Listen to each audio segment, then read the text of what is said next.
Assalamualaikum warahmatullahi wabarakatuh. Bismillahirrahmanirrahim. Alhamdulillahi rabbil alamin. Wassalatu wassalamu ala asyrafil anbiya wal mursalin Sayyidina Muhammad wa ala alihi wa ashabihi ajma'in. Subhanaka la ilma lana illa ma 'allamtana innaka antal alimul hakim. Amma ba'd. Hadirin hadirat jamaah Masjid Nasional Al-Akbar Surabaya rahimakumullah. Para pemirsa TV 9 dan pendengar SAS FM yang berbahagia. Selalu saya mengajak diri saya dan panjenengan semuanya untuk mengingatkan diri masing-masing agar dalam kehidupan ini kita memperbanyak syukur kepada Allah Subhanahu wa taala. Syukur dengan perasaan lega, terima, ridho, rela. Syukur dengan ucapan alhamdulillahirabbil alamin. Matur suwun ya oleh, tapi kurang utama, apalagi puji Tuhan jelas janganlah ya. Jadi kalau umat Islam itu syukur bilisannya ya alhamdulillahirabbil alamin atau alhamdulillah, atau alhamdulillah adada ma khalaqallah, itu boleh. Kemudian syukur dengan perbuatan ini yang terpenting, memfungsikan, menggunakan apapun nikmat Allah Subhanahu wa taala sesuai dengan peruntukannya. Moga-moga kita semuanya termasuk hamba-hamba yang pandai bersyukur. Amin ya rabbal alamin.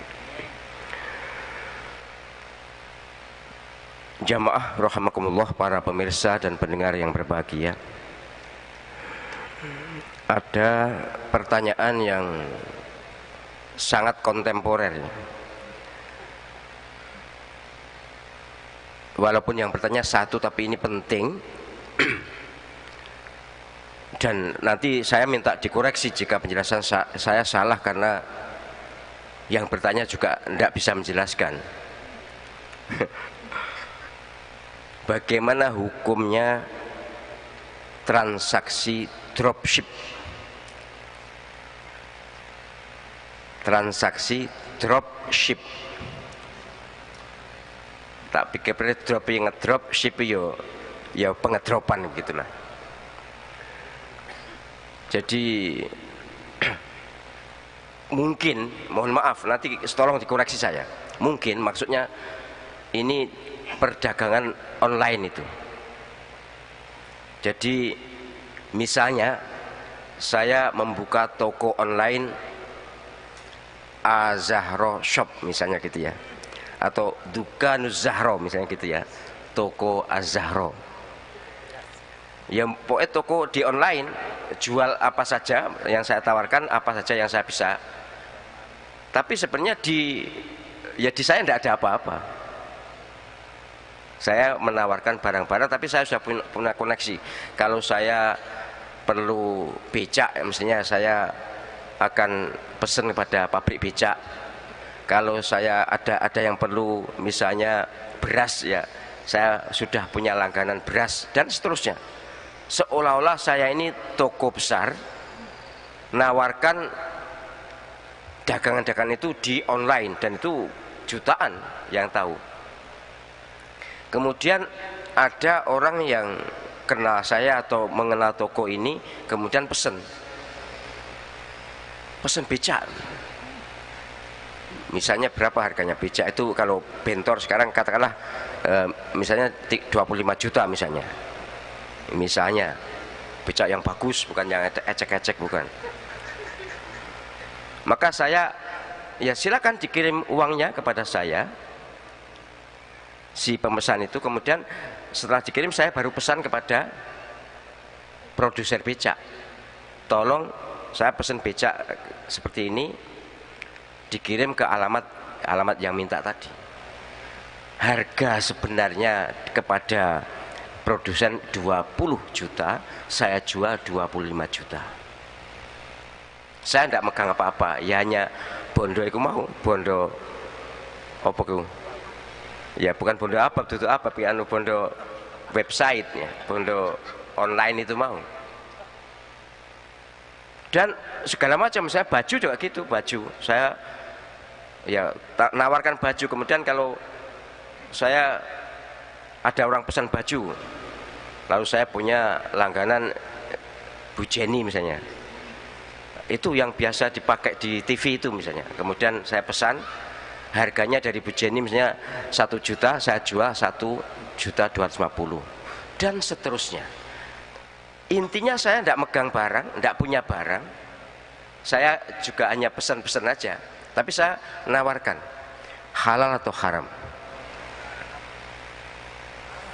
Ini hukumnya adalah hukum samsaroh. Samsaroh itu maklar. Atau ada yang menggambarkan sebagai hukum salam, tapi kalau hukum salam ya mirip seperti itu juga, mirip. Jadi secara fikih, walaupun antara akidain, antara dua orang yang berakad tidak ketemu, tidak apa-apa. Zaman dulu memang ya di kitab-kitab klasik memang harus ketemu, antara pembeli penjual itu ketemu. Tapi sekarang kan eranya sudah era IT.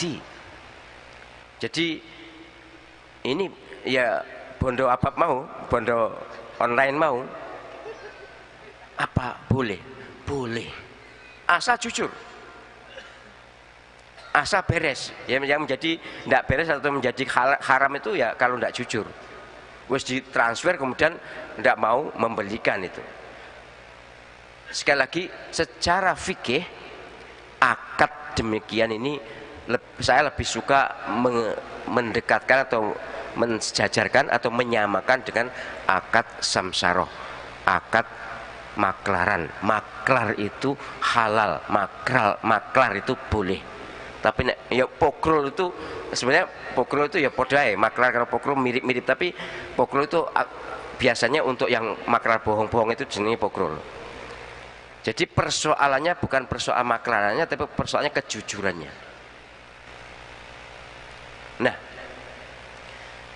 sayang sekarang ini mulai banyak penipuan. Nah ini tolong hati-hati. Saya tidak menghalangi, tidak melarang transaksi online, transaksi dropship ini. Tetapi sekarang ini banyak orang menawarkan yang sama. Jadi langsung misalnya ditaruh di website atau di WA atau apa ya, pokoknya di IT, di media sosial. Kemarin ada artis yang kapusan 42 juta tas ya, satu tas ditawarkan katanya untuk amal, kemudian harganya 42 juta. Ya sudah dikirim 42 juta, tasnya tidak dikirim, tidak ada tas, hanya ditunjukkan fotonya kemudian ditawarkan atas nama orang yang dikenal oleh yang membeli.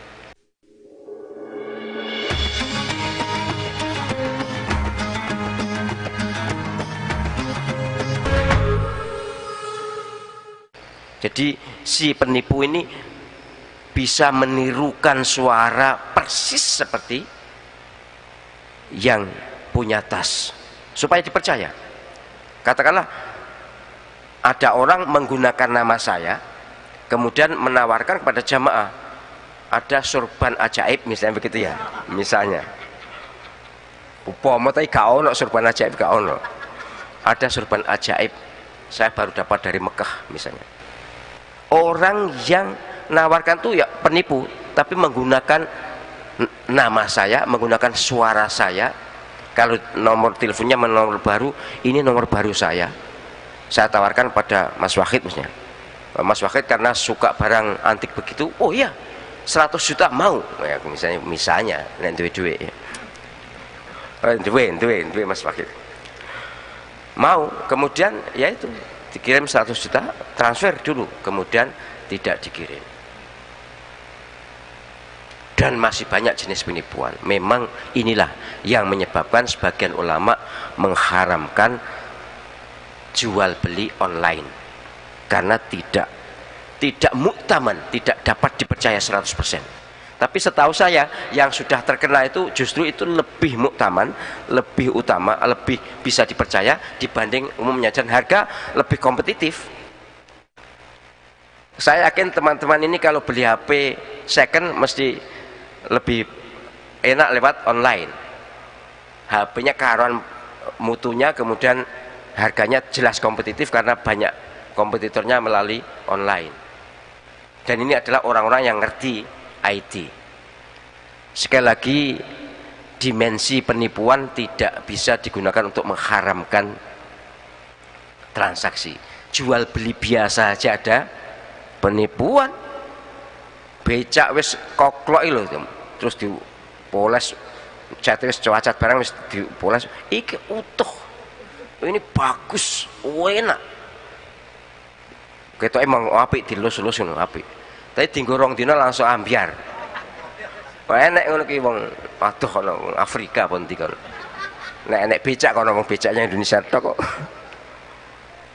Jadi sekali lagi transaksinya halal menurut fikih kontemporer. Tapi memang menurut kitab-kitab dianggap haram kalau antara penjual dan pembeli tidak ketemu. Tapi kalau sekarang itu harus dipakai, ya ATM ya haram. Kalau kita beli apa itu minuman di airport tuh, atau di Mekah juga ada, di banyak tempat tuh kita memasukkan uang langsung keluar minumannya, atau kadang-kadang koin yang masih agak lama itu koin, kemudian keluar minumannya, berarti ya haram. Tapi tidak, saya yakin ulama-ulama salaf juga sudah mulai mengenal IT dan kemudian juga mengerti bahwa di IT itu justru potensi penipuan atau potensi ngapusi itu lebih kecil, potensi kejujuran atau trust itu lebih dicari. Walaupun sekali lagi di bidang apapun ada bromo corah, ada penipu, ada penjahat itu di bidang apapun, termasuk di bidang pernikahan. Yang jelas duwe bojo duwe anak 5 atau anak 6 atau 7 iku ngaku Joko iku enak. Memang penampilannya cek Joko umpamane, cek koyok Joko, koyok ngene iki kan koyok Joko. Ojo kondo-kondo. Jadi kalau soal penipuan di ya mohon maaf ya. Mohon maaf. Sekarang ini sudah di semua bidang. Ini penting untuk saya sampaikan supaya di satu sisi orang yang menekuni bidang bisnis online yakin bahwa itu halal, di sisi lain ada kewaspadaan, kehati-hatian bahwa ada potensi penipuan atau ada potensi orang yang menipu itu memang juga iya. Baik, yang kedua, bagaimana hukumnya kawin suntik untuk binatang, tapi kalau bukan untuk manusia ya. Nah, untuk manusia rugi banget itu. Nah, untuk manusia malah kawinnya iya tapi hamilnya jangan, kan gitu kan. Tapi ini kawinnya jangan tapi hamilnya iya. Ini binatang. Bagaimana hukumnya melaksanakan kawin suntik untuk binatang? Yaitu umumnya ya katalah sapi lah, yang sudah terkenal sapi.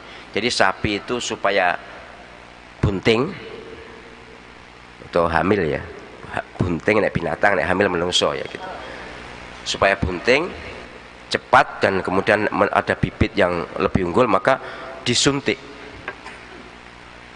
Ya artinya sperma itu disuntikkan saya yakin bukan disuntik melalui kulit, tapi mungkin melalui ya itunya, melalui alatnya itu. Intinya wallahu alam, saya terus terang kurang menguasai bidang nyuntik ya aku yang tahu roh.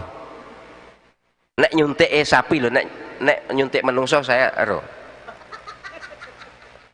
Loh kok guyu sih? Berarti tahu nyuntik. Ini sungguh kalau dari perspektif bahwa binatang itu atau apa yang ada atas bumi ini, wa walladzi ja'alakum fil ardi ma fil ardi jami'a, Allah SWT yang menjadikan apa-apa yang di atas bumi ini untuk kalian manusia, memang untuk konsumsi manusia, memang boleh dari sudut konsumsi, dari sudut sebagai barang konsumsi. Tapi dari sudut penyiksaan binatang, membuat binatang menderita, itu ya harus dipikir. Ya mohon maaf, bukan saya sok penyayang binatang, enggak, tapi Rasulullah Muhammad Sallallahu Alaihi Wasallam itu sangat penyayang binatang dan sangat mendidik umatnya untuk menyayangi binatang. Ya penjenengan aja, gampangannya dikurung gak oleh nyuntik kan dia menderita. Binatang ini kalau waktunya kawin ya harus dikawin. Dari sudut ini saya menghimbau kepada jamaah, kepada pemirsa, kepada pendengar yang punya binatang piaraan harus diberi pasangan. Nek ora nyiksa. Nyiksa itu hukumnya haram. Loh, mendak binatang ndak bisa. Loh, itu ben panggungnya bagus. Lek ngono sampean juga silakan ndak usah kumpul dengan istri ben anggungnya bagus. Ya sing duwe istri, nek sing gak duwe gak usah melok omong. Jadi sungguh saya prihatin sekaligus menghimbau bahwa perilaku kita terhadap binatang sering sewenang-wenang.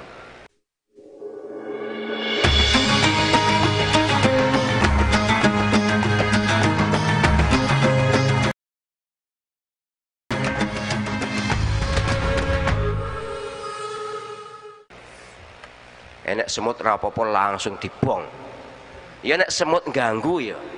Nek nyamuk memang umumnya ganggu dan itu berpenyakit, ya gak usah terlalu terus nyamuk dilus-lus ya gak apa-apa mu anu iki nyoh cakoten gak apa-apa. Ndak bisa itu, malah wala tulku bi aidikum ila tahluka, itu padha karo golek perkara itu. Jangan kau jeburkan dirimu dalam kerusakan, kehancuran, kecelakaan, bahaya. Jangan.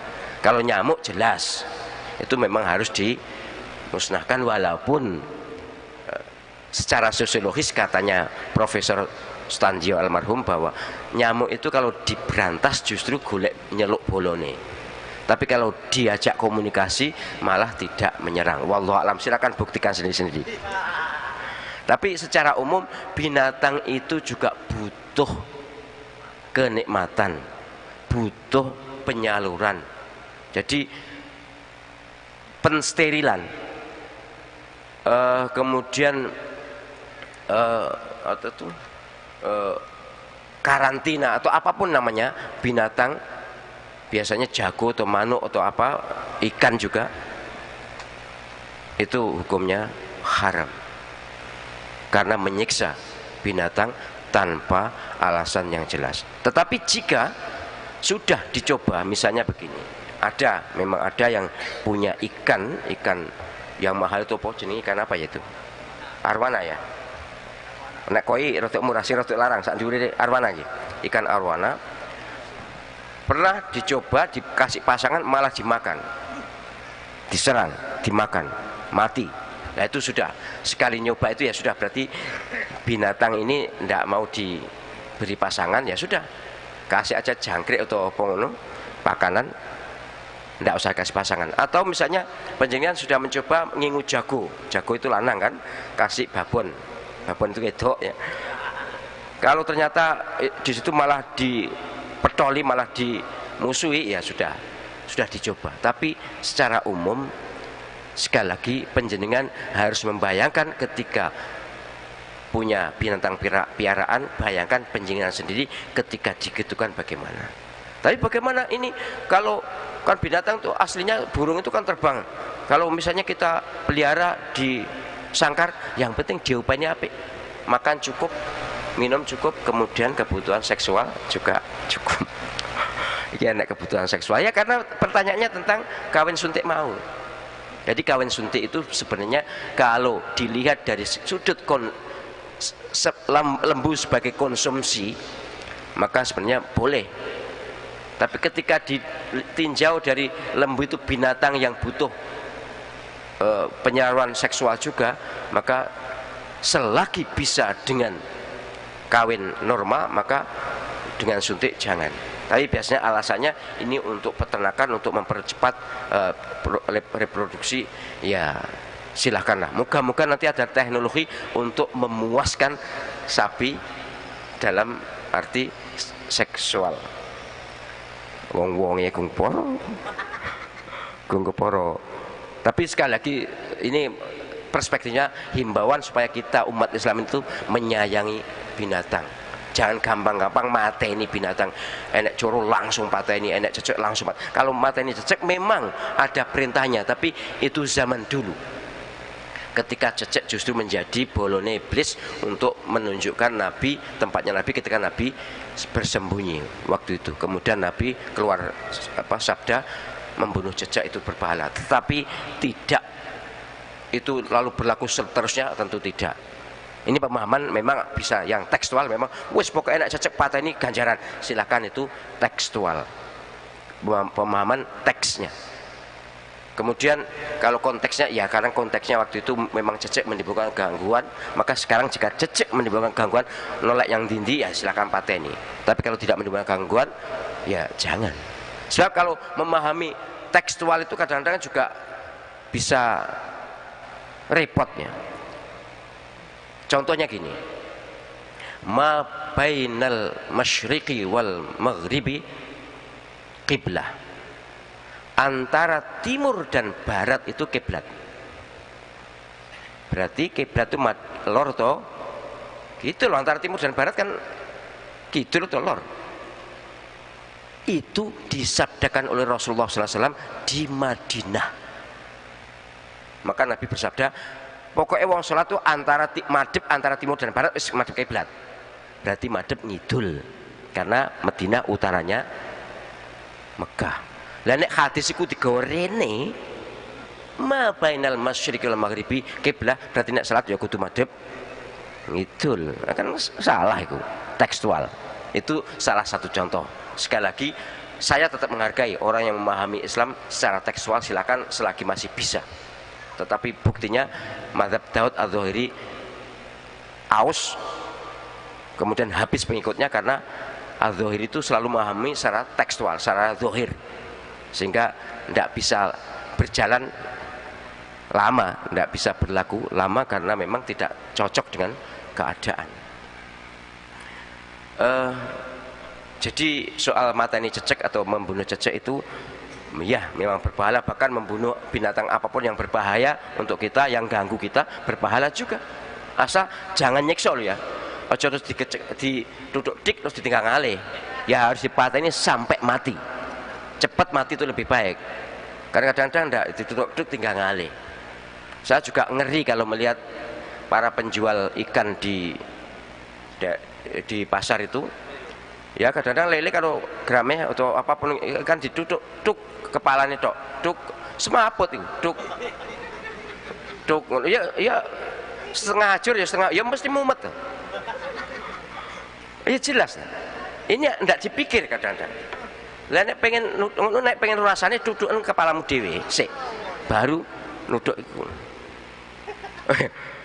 Makanya mohon maaf, hukum mancing itu juga haram jika untuk hiburan, jika untuk hanya sebatas untuk dolanan. Tapi kalau untuk ma'isyah memang bisanya mancing untuk penghidupan, ndak iso ngopeni keluarga ini kalau ndak mancing, ya itu boleh. Tapi kalau mancing untuk lomba mancing atau itu, waduh, itu nyekso binatang, itu nyekso ikan, itu menipu lagi.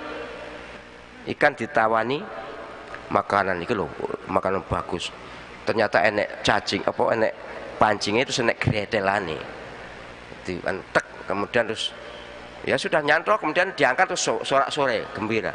Nek ngono kuwi terus cantolno mulutmu dhewe sik. Sungguh saya sekali lagi, jika untuk ma'isyah tidak ada pilihan lain silakan. Tapi kalau selagi ada, tolonglah itu bernyawa. Nabi SAW bersabda, berbuat baik pada yang punya nyawa dapat pahala, dan berbuat buruk pada yang punya nyawa juga punya dosa.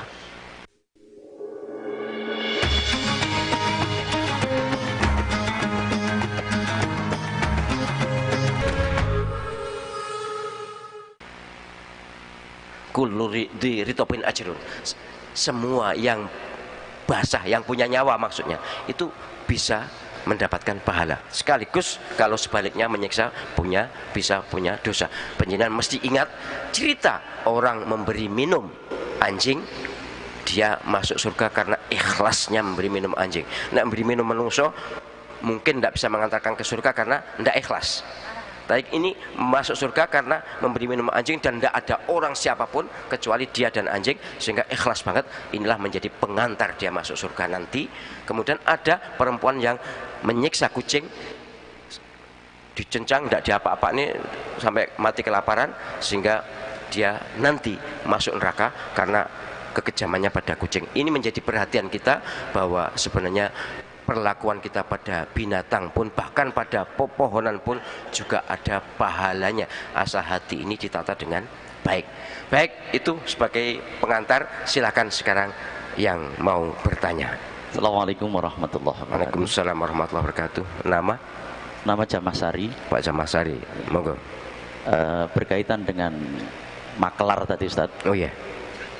Kami suatu saat membangun musola. Oh ya. Dan di situ tidak jadi-jadi. Akhirnya suatu saat kami pergi ke Mekah. Di situ kami tawarkan, ayo sing titip dungo tak dunga nenek kono. Akhirnya berbondong-bondong ngasih uang, dan uangnya itu kami gunakan untuk musola. Terima kasih. Bagaimana hukumnya maklar doa? Makasih. Iya. Sebenarnya tidak ada alasan untuk mengatakan haram atau salah atau dosa, ndak ada. Wong donga-dongane dhewe tur wong sing dijak ya gelem, cuma secara moral memang ndak nyaman ya, apa tak dongakne tapi mbayar ngono. Tapi ini bayarnya kan bukan untuk pribadi, kan untuk musola. Apike ngene, sapa sing sing ikut bangun musola atau masjid itu nanti saya doakan di sana. Kalau saya kemarin itu seperti itu. Silakan siapa yang mau napa niku ikut bangun. Istilah saya bukan nyumbang. Kalau nyumbang berarti seolah-olah yang butuh musolanya. Ikut bangun masjid untuk perluasan masjid, silakan. Nanti ya uangnya tidak usah berikan saya, uangnya berikan panitia. Namanya silakan kirim ke Mekah, saya doakan dari Mekah. Memang saya lakukan itu. Jadi asal hati ini ikhlas, dan cobalah redaksinya diatur supaya tidak terkesan maklar doa. Saya katakan gitu. Silakan siapa yang mau ikut bangun masjid, silakan serahkan uang ke panitia, kemudian kirim nama ke saya. Itu agak diperhalus, tapi sebenarnya podoai maklaran dongo. Tapi sekali lagi maklaran itu halal, maka apalagi ini kan untuk tujuan mulia, saya yakin halal. Tapi supaya tidak terkesan maklaran doa, redaksinya diperhalus, kiatnya, prosesnya juga diperhalus supaya tidak terkesan maklaran doa. Ya, tapi intinya halal, boleh. Yang lain. Assalamualaikum warahmatullahi wabarakatuh. Waalaikumsalam warahmatullahi wabarakatuh. Dengan Yati, Prof. Oh ya, monggo Bu Yati. Prof, saya kalau membaca, kita lagi wirid itu sebaiknya subhanallah atau astagfirullahaladzim yang kita baca pertama.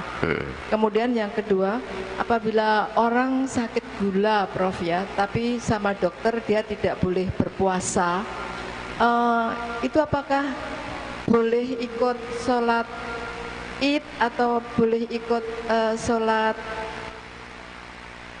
taraweh? Oh ya, ya. Yang ketiga, kalau kita sholat itu sebaiknya mulai dari awal sampai akhir mata kita itu terpejam atau harus terbuka? Terima kasih. Assalamualaikum warahmatullahi wabarakatuh. Waalaikumsalam warahmatullahi wabarakatuh. Baik, di Al-Quranul Karim perintah atau statement paling banyak dari Allah SWT itu soal tasbih. Paling banyak itu. Sabbaha atau yusabbih atau sabbih, itu banyak sekali. Bahkan di surat An-Nasr yang penjenengan ingat tuh,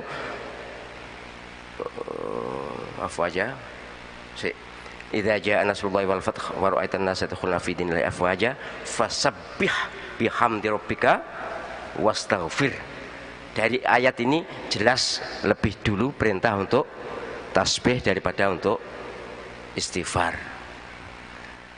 Maka ya tentu kalau bisa ketiga-tiganya ya tasbih, istighfar, salawat, perbanyak tasbih. Tapi karena umumnya tasbih ini sudah sering ya, katakanlah penjenengan minimal kan 33 kali dalam zikir, kemudian dalam sholat juga rukuk sujud juga ada tasbihnya, sementara istighfar kan sedikit sekali.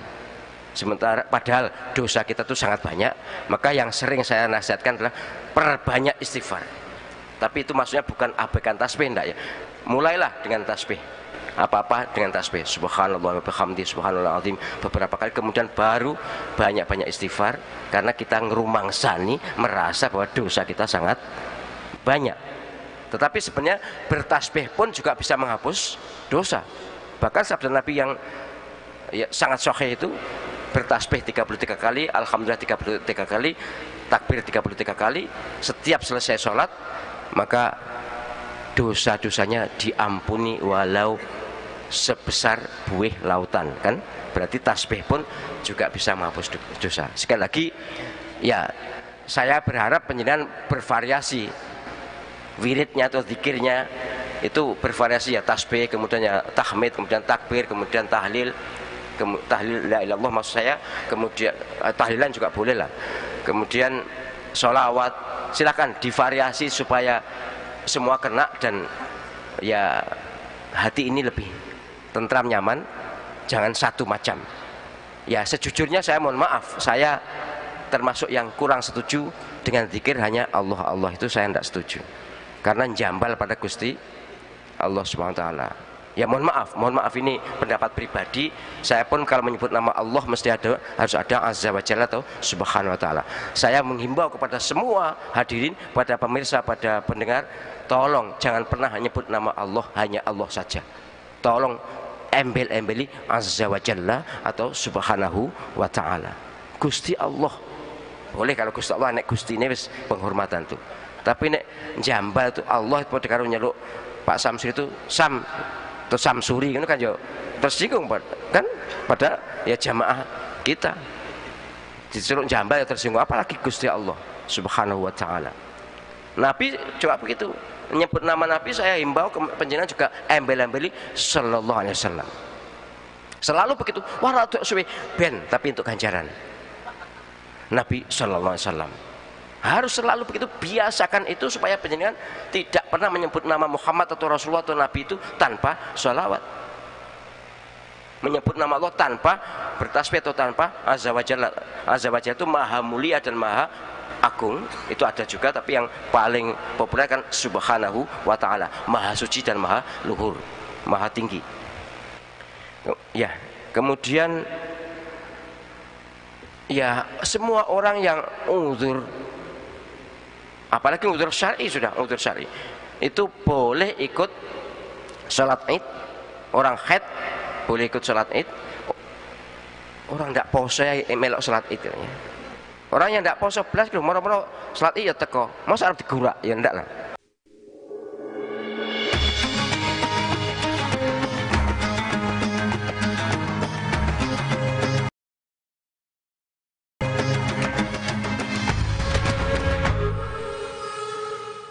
Wes gak usah kono ngali, ndak lah, biyen minimal sik gelem salat ngono ae wis. Jadi boleh ikut tarawih, boleh Bu.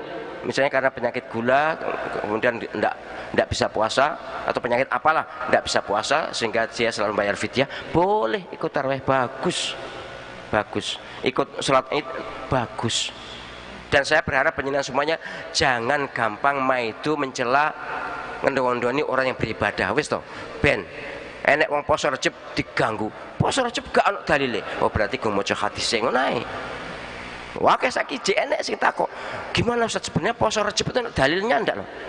Lho nek dalil poso Rejeb munine Rejeb ngono pancen gak ono pancen. Tapi kalau Syahrul Hurum atau Ashhurul Hurum, bulan haram, itu ada hadisnya sahih. Jadi ada orang yang puasa Rejeb biar, dan memang sunnah. Tapi kalau soal fadilahnya memang itu hadis-hadis maudhu atau hadis-hadis dhaif, ya sudahlah, tidak usah bicara soal fadilahnya apa. Yang penting ingin mendekatkan diri pada Allah SWT dengan puasa, itu bagus.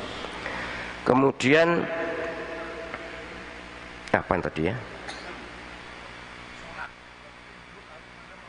Oh, pejam atau ya begini, kalau yang kita tahu dari Rasulullah Sallallahu Alaihi Wasallam, beliau Sallallahu Alaihi Wasallam itu kalau sholat tidak pernah pejam, melek. Tapi orang Rasulullah Sallallahu Alaihi Wasallam melek ya konsentrasi lah. Nah awake dhewe melek orang tulisan yang Arab diwaca sak khatame. Enek gambar apa di mat nih dinen nih, iyo iku gambar yo angel yo. Iki karo maca Fatihah ya iso, ya mari, maca qul Allah ya mari. Jadi ndak konsen, maka tergantung kondisinya. Kalau penjenengan memang bisa konsennya kan dengan pejam, ya sudah pejam ndak apa-apa. Toh sebagian ulama menghukumi makruh. Mengapa? Karena Nabi Sallallahu Alaihi Wasallam tidak pernah pejam. Tapi jika dengan pejam itu khusyuk, maka mencapai khusyuk itu wajib, harus, sholat khusyuk itu harus. Maka ada lebih tinggi dicapai, maka boleh pejam mata. Tapi ya usahakan latihan juga tidak pejam mata. Dan saya mohon maaf kepada yang biasa sholat pakai kaos, nek nggurine nek tulisannya ojo tinggu. Iku diwaca nggurine. Ngarake wong gak konsen. Aku dhewe soalnya yang ngono kadang-kadang. Mbiyen tapi saiki wis gak, wis babanan nek wong. Tapi ya kadang-kadang ya tertarik juga ndelok gambare barang tertarik juga. Jenenge wong barang ketok kan. Maka sudah pejam saja supaya ndak moco. Karena di depannya ada gangguan. Tapi kalau ndak ada gangguan ya melek lebih bagus. Itu silakan. Assalamualaikum warahmatullahi wabarakatuh. Waalaikumsalam warahmatullahi wabarakatuh. Sekarang ini kan Pak Yahya, silakan Pak. Ada buku yang udah lama Prof, cuma sekarang ini jadi ngetren, Ar-Ruh. Ar-Ruh. Iya, nah ini mohon penjelasan. Di alam barzah, alam kubur itu kan ada yang disiksa, tapi kan ada yang sudah menikmati kan, Nikmat kubur ya. nikmat kubur. Nah ini ada pendapat bahwa kaum mujahidin ini yang mereka menikmati kubur itu mereka punya komunitas sehingga bisa saling berhubungan. Nah ini mohon penjelasan, ini kan bisa salah barangkali. Iya. Mohon maaf, terima kasih. Baik, kayaknya yang bisa memberi penjelasan lebih dulu Pak Yahya dibanding saya. Nah, ini serius betul Ar-Ruh. Artinya memang kalau ingin jelas itu mati dulu memang kalau ingin penjelasan, tapi kan ini podokung tahu mati ini kan ya, tapi ada ilmu di situ Pak. Baiklah, baik, terima kasih Pak Yahya. Saya berani guyon Pak Yahya karena Pak Yahya sudah sangat akrab dengan saya sejak awal sekali, belum di syuting TV Pak Yahya sudah di sini kan, bahkan saya belum lahir Pak Yahya sudah lahir. Memang kitab Ar-Ruh itu sangat terkenal Pak. Ar-Ruh itu bagus, itu kitab karangan Ibnul Qayyim Al-Jauziyah. Ibnu Qayyim Al-Jauziyah itu pengikutnya Ibnu Taimiyah. Ibnu Taimiyah itu pengikutnya Imam Hambali dan umumnya menjadi imam orang-orang Salafi dan sebagian umat Islam Indonesia. Bagus, nanti silakan baca, sudah diterjemahkan bahasa Indonesia kok ya. Jadi iya, di alam kubur itu ada nikmat kubur, ada sisa kubur. Tolong ini diperhatikan, ada sekitar 200 hadis yang menjelaskan bahwa di dalam kubur itu memang ada siksa kubur, ada nikmat kubur. Bagi yang hanya memakai Quran, maka akan mengatakan, oh ternyata dalam siksa kubur tidak ada. Silahkan, memang di Quran tidak ada, tapi di hadis sangat banyak, sekitar 200 dan sahih. Antara lain doa itu setelah tahiyat akhir itu, Allahumma inni a'udzubika min adzabil qabri wa min adzabi jahannam min adzabi fitnatil mahya wal mamat. Jadi diminta untuk berlindung dari siksa kubur, berarti ada siksa kubur. Nikmat kubur juga ada. Bahkan di dalam kitab Ar-Ruh itu ada penjelasan menarik begini. Kalau ada orang yang diziarahi, misalnya Pak Yahya ziarah kepada orang tuanya, bukan anaknya ziarah pada Pak Yahya, belum, masih awet, masih lama. Itu sangat senang. sangat senang. Dan orang-orang yang tidak pernah diziarah itu ngerumpi, ngumpul, ikut nyambut orang yang ziarah ini. Kenapa? Karena yang ziarah ini kan baca salam. Assalamualaikum ahlat diyari minal muslimin wal mu'minin wa inna insyaallah bikum lahiqun. Kemudian mendoakan yang diziarahi. Luar biasa. Nek gak percaya mati yo dhisik. Tapi saya lebih baik percaya. Ini yang bercerita Ibnu Qayyim al-Jauziyah yang cenderung, ya kita tahulah, Ibnu Qayyim al-Jauziyah rasional. Tapi beliau kalau bercerita ar-ruh ini luar biasa.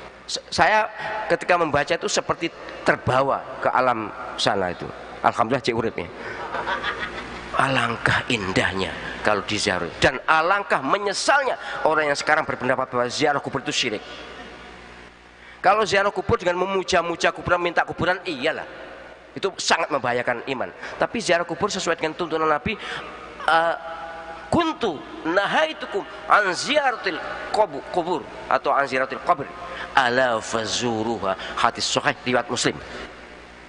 Dulu benar saya memang melarang kalian ziarah kubur, sekarang silakan ziarah kubur. Fa innaha tudzakirul maut, karena ziarah kubur itu mengingatkan mati.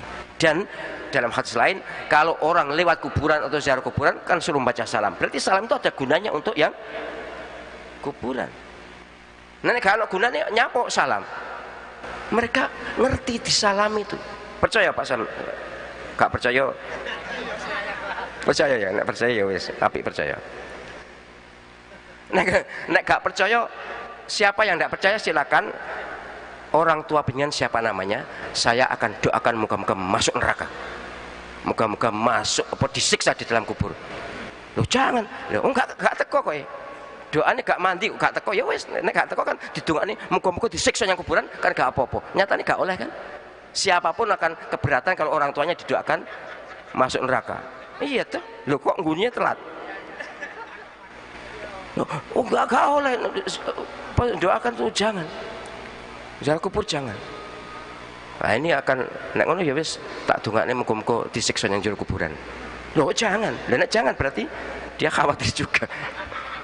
Baik, ini penting untuk menjadi catatan kita semuanya bahwa di dalam kuburan memang ada, ya disebut komunitas ya saya belum tahu persis, tapi memang ada orang-orang yang sesama mendapat nikmat kubur itu saling silaturahim, saling berkomunikasi itu. Iya Pak, percaya Pak ya? Percaya nggih? Kalau percaya ya sudah, kalau tidak percaya silakan dibuktikan. Baik, ya demikian yang bisa saya sampaikan. Terima kasih perhatian menyenang semuanya. Mohon maaf segala khilafan kesalahan. Mari kita akhiri dengan kafaratul majelis. Bismillahirrahmanirrahim. Subhanakallahumma wa bihamdika asyhadu an la ilaha illa anta astaghfiruka wa atubu ilaik. Assalamualaikum warahmatullahi wabarakatuh.